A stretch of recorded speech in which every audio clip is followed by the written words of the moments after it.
Salut les âmes damnées, ici Octolady et bienvenue sur ma chaîne. Je sais que vous attendez tous la vidéo sur la review de l'épisode 7 d'Helluva Boss ou encore la review sur Loki épisode 6. Pas de panique, chaque chose en son temps, mes chers. Cette vidéo était en travaux depuis bien plus longtemps, depuis les previews de l'épisode 5 d'Helluva Boss, je crois. Petit disclaimer à ce propos, toute la première partie de la vidéo a justement été écrite directement après l'épisode 5 The Harvest Moon Festival. J'expliquerai ensuite ce qui a été confirmé ou non depuis tout ça. J'avais vraiment pas envie de jeter à la poubelle tout ce que j'avais écrit. Voilà, maintenant on peut reprendre la vidéo tranquillement. L'univers de Vivzi n'a pas de bible connue de nous autres followers. Nous ne connaissons pas les ficelles ou les codes de construction de celui-ci. Cependant, nous pouvons essayer de les déduire avec les différents épisodes, live, etc.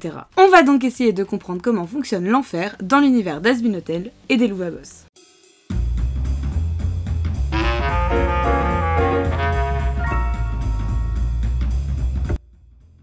Nous savons tout d'abord que l'enfer est actuellement divisé en 7 cercles distincts. A l'origine, dans le pilote d'Azbin Hotel, Cathy Killjoy parlait des 9 cercles de l'enfer correspondant alors probablement à la version imaginée par Dante Alighieri au XIVe siècle. À présent, l'enfer contient seulement 7 cercles comme nous l'a confirmé Stolas dans la chanson You Will Be OK, et chacun d'entre eux représente un péché capital, s'inspirant ainsi de la démonologie de Binsfield. Dans cette dernière, les cercles sont ainsi répartis: orgueil, avarice, luxure, envie, gourmandise, colère et paresse. Nous ne savons pas dans quel ordre sont disposés les cercles en enfer dans Helluva ou Azbin. Nous savons seulement que le cercle de l'orgueil est celui le plus proche de la surface et que les cercles sont probablement des strates. En effet, dans les teasers de la saison, nous pouvions entendre Elevator 666, departing for lust. Ce qui semble sous-entendre que les démons doivent prendre un ascenseur pour avoir accès aux différents niveaux de l'enfer. Sans parler du fait que Blitz semble dire à Verossica que l'océan le plus proche est 3 cercles plus bas dans l'épisode 3. Et en parlant de Verossica, c'est grâce à un t-shirt de concert vendu sur la boutique de Vivzi que nous avons pu découvrir les noms des différentes capitales de chaque cercle. Pentagram City est donc la capitale du cercle de l'orgueil. Celui-ci a pour fonction de recueillir tous les sinners. C'est d'ailleurs le seul cercle dans lequel les pécheurs peuvent exister. Ils ne peuvent pas quitter ce cercle et sont donc condamnés à y rester durant toute leur non-vie. C'est pour cela que tous les ans, une purge y est organisée afin de réduire sa population. C'est d'ailleurs dans ce cercle que Charlie a établi son hôtel, mais également là où se trouve IMP, car que ce soit pour l'un ou pour l'autre, ils ont besoin des pêcheurs pour faire fonctionner leur projet. Ce cercle est dirigé par Lucifer, qui est également le roi des enfers, mais ça, on en parlera un peu plus tard. La couleur du ciel y est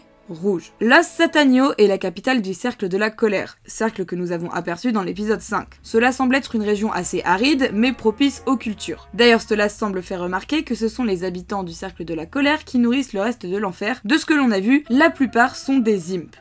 Millie et Moxie sont originaires de ce cercle. En théorie, c'est Satan qui devrait régner sur celui-ci. La couleur du ciel y est orange. Beazlehaven est la capitale du cercle de la gourmandise. On ne connaît pas encore l'environnement ou l'utilité de ce cercle, mais apparemment ce sera pas forcément lié à la nourriture, vu que c'est déjà le cercle de la colère qui se charge de nourrir tout le monde. En principe, Beelzebub devrait régner en ces lieux. Mint City est la capitale du cercle de l'avarice que nous avons pu apercevoir dans l'épisode 2. Je ne sais pas si ce cercle a une fonction propre, mais il est clair que Mammon semble vouloir faire des économies surtout en voulant se faire un max de thunes. Peut-être donc paradoxalement un cercle lié à la pauvreté. En tout cas, comme je l'ai dit juste avant, Mammon règne sur ce cercle, cela nous a été suggéré plusieurs fois durant l'épisode 2, il est fort probable qu'on trouve un océan en son sein, comme Blitz l'a sous-entendu également dans l'épisode 3, en précisant que l'océan le plus proche se trouvait 3 cercles plus bas. La couleur du ciel y est verte. Crystal Stadium, j'avoue ne pas savoir s'il s'agit d'un lieu précis ou d'une ville, mais en tout cas cela se trouve dans le cercle de la luxure. Nous n'avons pas encore officiellement vu ce cercle dans les épisodes, mais il est clair pour moi que le trailer nous en a teasé quelques extraits. Il paraît assez évident que Lust sera le quartier chaud, entre guillemets, de l'enfer, peut-être le cercle du divertissement en général. On sait que les incubes et les succubes existent dans l'univers de Vivzi, je les soupçonne donc d'être originaires de ce cercle pour la plupart. Ils seraient selon moi gouvernés par Asmodeus ici présent, ou du moins Ozzy, si on en croit l'écriture derrière. La couleur qui semble être associée au cercle est le bleu, l'indigo ou le violet. Levittown serait la capitale du cercle de l'envie. Je soupçonne ce cercle d'être un autre cercle contenant un océan, car il faut savoir que Léviathan, le possible maître des lieux, est une immense bête aquatique selon les différentes légendes. On a longtemps pensé que la famille Von Eldritch était probablement Léviathan et sa femme à cause du nom de leur fils, Séviathan, mais apparemment il n'en serait rien et ne seraient que des sinners. Et enfin, Dreamsville est la capitale du cercle de la paresse. Franchement, c'était pas compliqué à deviner. Le maître des lieux devrait être Belphégor. D'ailleurs, en regardant l'ordre donné par le t-shirt de Verossica et en alignant les couleurs que nous connaissons pour certains des cercles, on peut supposer que le plan de l'enfer est calqué sur un spectre lumineux. En associant donc ces deux éléments, on peut imaginer que l'enfer ressemblerait à ça.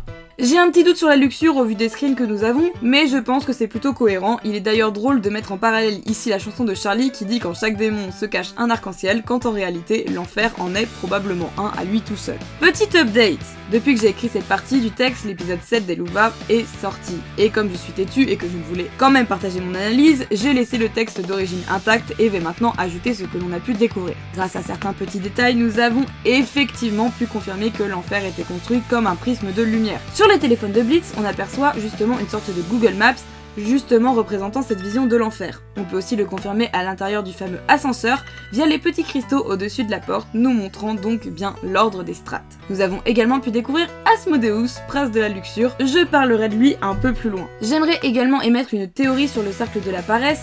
Dans l'épisode 7, Blitz check des photos sur son téléphone et l'on voit le jour où il a pu adopter Luna. En bas de son contrat d'adoption, nous pouvons remarquer la signature de Belle comme Belphégor. Et si le cercle de la paresse, étant le cercle le plus bas de l'enfer, était comme une sorte de territoire où tout ce dont les gens ont la flemme de s'occuper finissent. Cela peut paraître tout con, mais imaginez un orphelinat où l'on trouve des enfants abandonnés car les parents avaient la flemme de s'en occuper. Ça pourrait être possible. Le fait que Luna en ait rien à foutre de rien pourrait aussi venir de son appartenance au cercle de la paresse. Cependant, il existe une autre interprétation. En effet, le L à la fin pourrait en réalité être un second E, ce qui ferait de la signature B et non Belle. En ce cas, cela voudrait dire que Luna serait originaire du cercle de la gourmandise. Cela peut paraître moins logique, mais mon point de vue sera explicité un peu plus tard.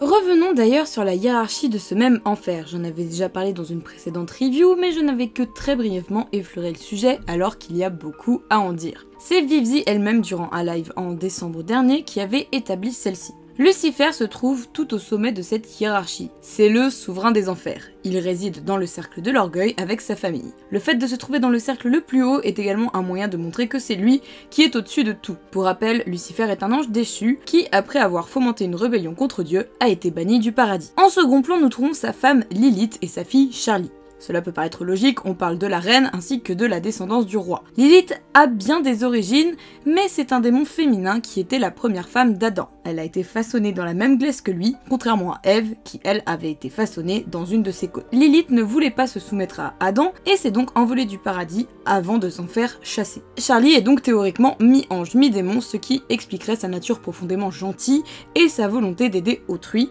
Cela lui vient probablement de son grand-père. En troisième position, nous retrouvons les 7 péchés capitaux. Nous avons pu en avoir un aperçu également en la personne d'Asmodeus. Bien que je pensais qu'ils étaient des superpuissances, Asmodée nous est présenté comme un simple propriétaire de boîte de nuit. On le présente tout de même comme l'incarnation de la luxure elle-même, mais il est vrai qu'il ne m'a pas donné l'impression d'être aussi effrayant que ça, me faisant me demander alors quel rôle tiennent réellement les 7 péchés capitaux en enfer. Ne sont-ce que de simples chefs d'entreprise. Enfin, simple, des chefs d'entreprise à la Elon Musk ou Steve Jobs quoi. Car c'est un peu ce que sous-entend le portable de Blitz. En effet, quand on se penche un peu sur les applis que contient le téléphone, on peut rapidement faire un lien avec beaucoup de princes. Envy, représentation de TikTok avec peut-être un aperçu de Léviathan qui aurait potentiellement un double visage. En effet, TikTok représente selon moi l'envie et l'orgueil à la fois, dans le sens où les gens ont besoin de se montrer et les gens ont besoin de voir ce que les autres ont, font, possèdent, etc. etc. Be Eats faisant référence à Beelzebub, péché de la gourmandise et parodiant Uber Eats.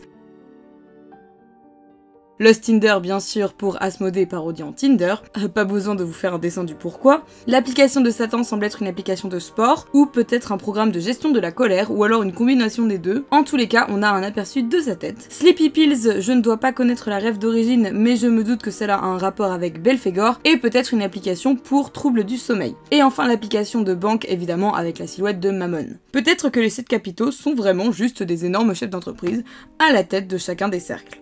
En quatrième position, nous retrouvons les démons goétiques ou démons de la Goétie. Stolas, Octavia et Stella font partie de ces démons, du moins Stolas. Les démons goétiques sont au nombre de 72 et tous répertoriés dans un grimoire que l'on nomme l'Ars Goetia. La Goétie étant l'art d'invoquer les démons. Les démons goétiques sont donc à la base des démons que l'on peut invoqués. D'ailleurs, si on regarde la liste officielle, on apprend qu'Asmodée fait également partie des démons de la Goétie, ce qui pourrait expliquer comment ils connaissent Tolas, bien qu'il lui soit supérieur dans la hiérarchie. Les démons goétiques ont l'air d'être une caste de démons royale, Tolas lui en tout cas est bel et bien un prince. Dans l'Ars Goetia, d'ailleurs, il ressemblait à ça.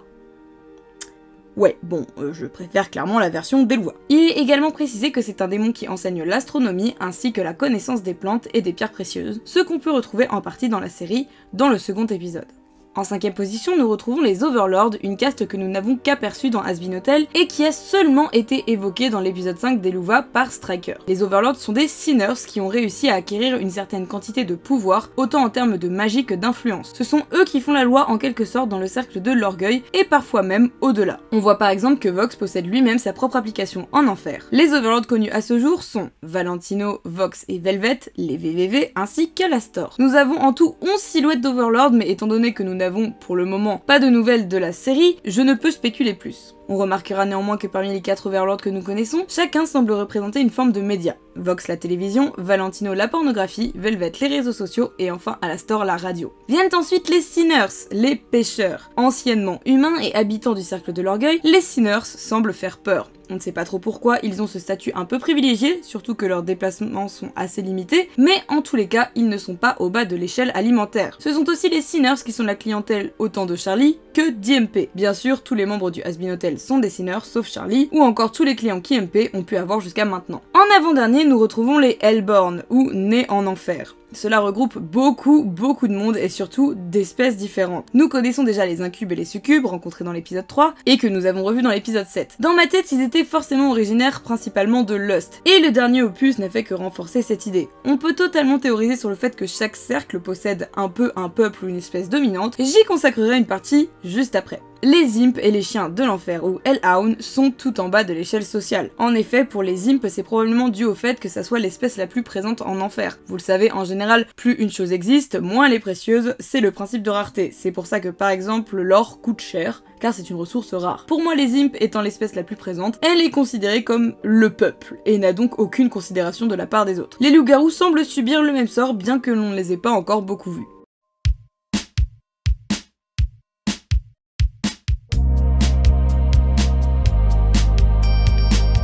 En effet, en enfer, nous pouvons croiser toutes sortes d'espèces. Et selon moi, chaque cercle posséderait sa propre espèce prédominante. On a pu par exemple le remarquer dans le cercle de la colère, où on ne pouvait croiser quasiment que des imps, ou encore dans le cercle de la luxure, où l'on a majoritairement vu des succubes et des incubes. Ce qu'il y a d'intéressant avec Eluva et Has Been, lorsqu'on veut chercher du lore, c'est qu'on a de quoi chercher justement. L'épisode 7 nous a offert une blinde de personnages de background, et nous a peut-être permis de découvrir les 7 peuples des enfers. Je peux même vous dire que peut-être sais-je enfin pourquoi on ne peut pas vraiment qualifier Striker d'imp. Bon, sur le principe, nous connaissons au moins 3 espèces de sources sûres. Les succubes incubes, les imps et les chiens de l'enfer. Nous pouvons déjà supposer que les succubes sont associés au cercle de la luxure et que les imps sont associés au cercle de la colère. Pour les succubes, ça paraissait déjà logique, mais ça a été renforcé avec l'épisode 7. Et pour les imps, cela semble relativement évident avec l'épisode 5. Pour le moment, il nous reste que les chiens de l'enfer de côté, que je mets pour le moment par défaut dans le cercle de la gourmandise. Vous comprendrez pourquoi après. Avec 3 espèces déjà présentes, il va nous falloir partir en chasse des 4 restantes. Et j'avoue n'en avoir trouvé que 3 à l'heure actuelle, et forcément je n'ai pas les noms qui vont avec, mais avant de passer à ces 3 nouvelles espèces, penchons-nous d'abord sur celles que nous avons. Les imps, ils ont la peau de couleur rouge,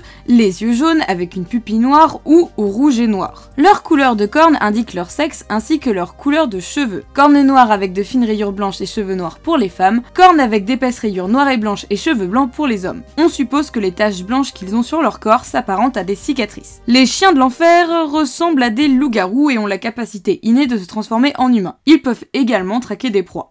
Les succubes incubes ont la peau généralement beaucoup plus rose que les imps. Ils possèdent également des ailes, leurs cornes et leur couleur de cheveux n'indiquent rien du tout sur leur sexe, étant donné qu'ils sont plus proches des humains de ce côté-là. En gros, les différentes espèces en enfer ont différents codes qui les caractérisent. Oui, c'est le principe d'une espèce. Bref, essayons donc maintenant de trouver les 3 autres espèces. Les artistes d'Eluva sont vraiment super sympas, car elle nous mâche le travail en postant tous les background caractères sur Twitter à la fin de chaque épisode. Et c'est surtout grâce à ces planches qu'on va pouvoir tenter de trouver des points communs entre les différents personnages. L'espèce qui m'a paru la plus évidente à remarquer actuellement, c'est celle des boucs. J'ai pas trouvé d'autres noms, désolé. Je pense qu'il est assez facile de les relier ensemble, ils sont de couleur assez flashy, possèdent des cornes vraiment typées chèvre-bouc, ils possèdent des sabots, et surtout détail qui a de l'importance, ils possèdent tous une bougie allumée sur le crâne. Au début, je pensais relier ce peuple à celui de la colère, étant donné que Satan est souvent lié à la figure du bouc. Cependant, le peuple représentant la colère étant les imps, ce n'est pas franchement possible. Je me suis mise à hésiter entre deux cercles, l'envie et la paresse.